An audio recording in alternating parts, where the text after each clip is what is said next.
Hello, I'm Lieutenant Kevin Dillon, back with Police One.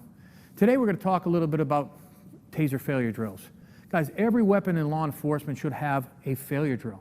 If we're in a gunfight and all of a sudden click, click, it goes wrong, we cycle that weapon without conscious thought. What that means is that we've already developed a neurological program to fall back on once we experience failure. However, why aren't we doing that for every other weapon system? We should have a failure drill for every weapon system and or technique that we do. We understand that if you deploy a technique, all right, you're going to have a high arousal based on the limbic system anytime dealing with human aggression.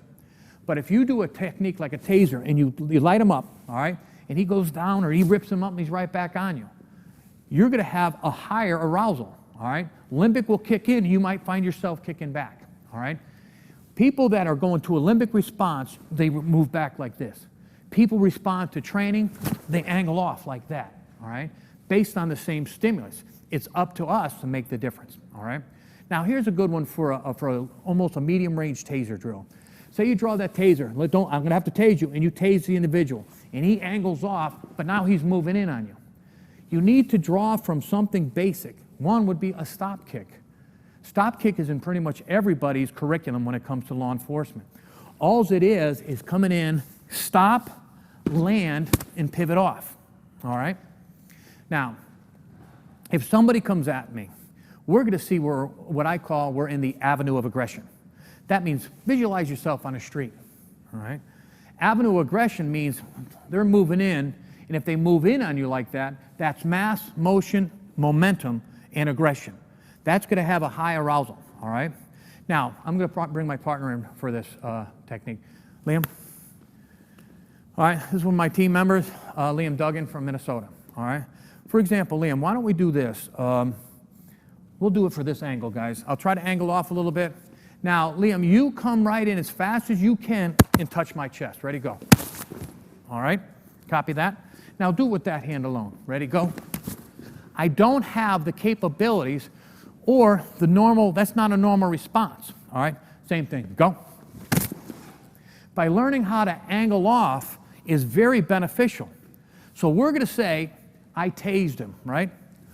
Boom, I tase him. It doesn't work. He comes at me. I do a stop kick of some sort. Come on, back up.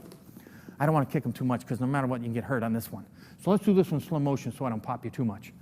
All right, so taser here, he fails you. Right about here, guys, of course, further back, we're going to execute what we call a stop kick, which from here comes just like this to stop his motion. Then we simply pivot off. And then I can access another weapon system, all right?